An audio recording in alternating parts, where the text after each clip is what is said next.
Last week, global cases of the new coronavirus shot past 1 million people.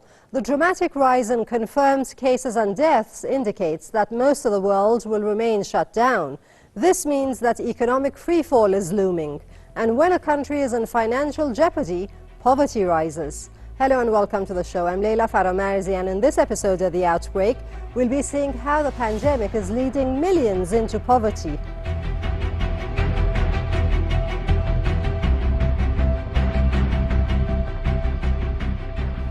Much of the world is being hit by the coronavirus outbreak.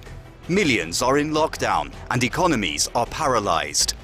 Last week, the World Bank said the economic fallout from the coronavirus pandemic could drive an additional 11 million people into poverty in East Asia and the Pacific unless urgent action is taken.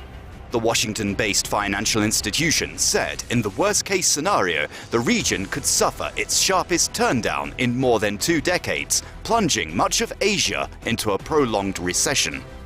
Such a reduction would have profound consequences for the global economy. China is the world's second-largest economy and a primary engine of global growth, meaning that any disruption to its economy will be felt worldwide. Analysts say a significant economic pain seems unavoidable in all countries. They warn that the entire Asia-Pacific region should prepare for a serious impact on poverty and welfare through illness, death, and lost incomes.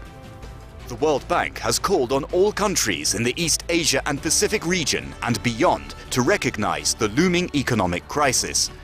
The organization said, in addition to bold national actions, deeper international cooperation is the most effective vaccine against this powerful threat. In an attempt to mitigate against the economic shock, the World Bank has pledged to provide $14 billion in financial support to developing countries and deploy up to $160 billion over 15 months to protect the poor and vulnerable.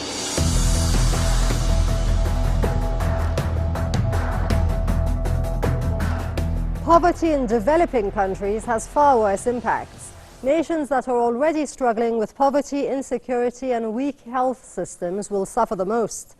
Joining us now is Jack Rasmus, author and economics journalist and a professor of political economy at St. Mary's College from San Francisco. Hello and welcome. It's been predicted so far that certain countries in the East will plunge into poverty. Can we expect the same pattern to emerge in the West? Well, yeah, certainly, because what you see is that the bailouts that are being put together now, the fiscal bailouts, the monetary bailouts, central banks, are really fully bailing out investors and bankers and corporations. And then they're bailing out more or less middle-class, working-class folks. But there's not much in these bailout bills that really speak to people who are the working poor or the non-working poor. It's all focused on the economy that produces output and not those who don't really contribute that much to production and output, which we're talking about a sizable portion of the total populations. I think they've kind of almost written off those folks, unfortunately. That means that those who are at the lower rung of the economic scale are going to get hit the hardest and the worst here, both health-wise, because they have the least and the poorest health coverage or access to health coverage, but also economically.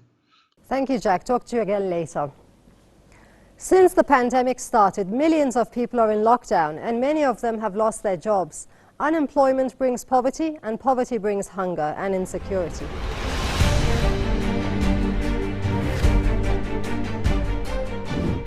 Fears of a recession have grown in recent weeks as the virus continues to spread across the world, resulting in widespread enforced lockdowns, with travel suspended, stores shuttered, and factories closed.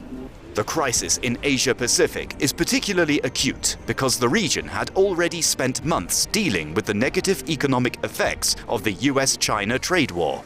But it's not just China. Indonesia, Papua New Guinea and the Philippines will likely be harder hit because their economies are heavily dependent on tourism industries. No economy in Asia will escape unscratched from this pandemic of this massive magnitude. The more open economies and tourism-dependent economies naturally will be hardest hit. In countries like Malaysia or Thailand, tourism revenues make up more than 10% of GDP. International border closures and disruptions in aviation or shipping industries will also pose challenges for manufacturing exports.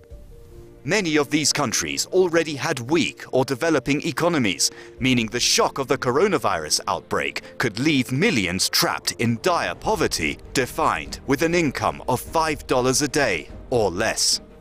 Moreover, the United Nations says COVID-19 will be responsible for pushing a further 8.3 million people in the Arab region into poverty. أنا أعمل ب 800 شيكل وقاطع راتب 800 شيكل لا يكفيني حياة أطفالي وأطفال أولادي ولا هذا وعندي طفل عمره 3 شهور.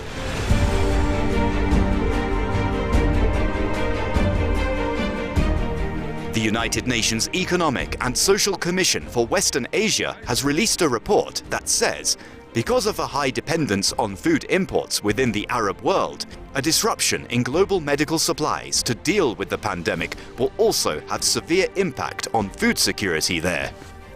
The consequences of this crisis will be particularly severe on vulnerable groups, meaning women and young adults and those working in the informal sector who have no access to social protection and unemployment insurance. Today, the economic outlook for the world is bleak, with the coronavirus crisis already causing one of the most severe shocks to global growth in a century. Projections are that the second quarter of 2020 will be the worst quarter in generations. Let's see how people feel in social media. There are a lot of people like Sheila here who express concern over the possibility that people die from poverty. People in the UK are criticizing their government, saying a mixture of coronavirus and Brexit gives Britons nothing but poverty. We also came across tweets in which people said the lockdown will lead to poverty and will anger societies. All right, our guest, Professor Jack Rasmus, is once again here with us. Mr. Rasmus, since the beginning of this pandemic, millions of people have been in lockdown and lost their jobs. What do you think will be the result of this joblessness? Well, it depends on how long it goes, of course, and the longer it goes, the more serious it will be, because the deeper the economy will contract and the harder it will be to re-stimulate it and get it going again. So the deeper and the faster, and of course it's very fast contraction here, the longer and the more difficult the recovery. But, you know, there are those who say that, it will snap back in a V-shaped kind of recovery. No way. Or they say this is just a health crisis. It's not an economy crisis. The economy is sound. And as soon as we deal with the health crisis, the economy will come back very quickly. That's not true.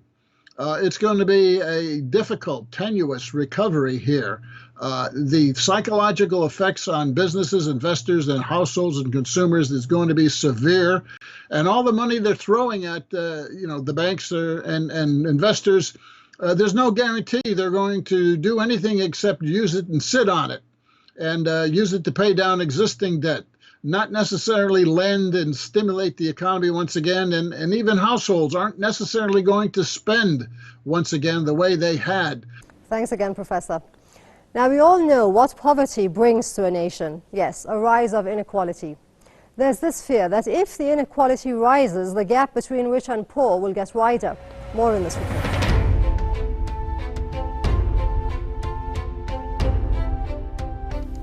The COVID-19 pandemic has forced millions into lockdown. This means many of them have been laid off or seen a reduction in hours. Unemployment is rising as a result of the social distancing policies and behaviors designed to mitigate the spread of COVID-19.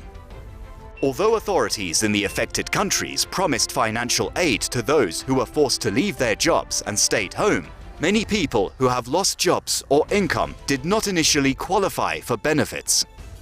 Those who got paid hourly or daily now have no source of income and have no place in their government's financial plans. আমরা আজকে মাসের 4 তারিখ আগামী 5 তারিখ পর্যন্ত বন্ধর কথা বলছে। এখন আমাদের বেতনের কোনো খবর নেই, আরো কয়দিন বন্ধ হবে আমরা সঠিক জানি না। আর আমরা কি খাবো না খাবো, ঢাকা শহরের বাড়ি বাসা ভাড়া দিয়ে থাকতে হয়, আমাদের কোনো খাওয়া দাওয়ার নিশ্চয়তা নেই, আমরা চলবো কিভাবে, এই সমস্ত দেখার দায়িত্ব প্রশাসনের।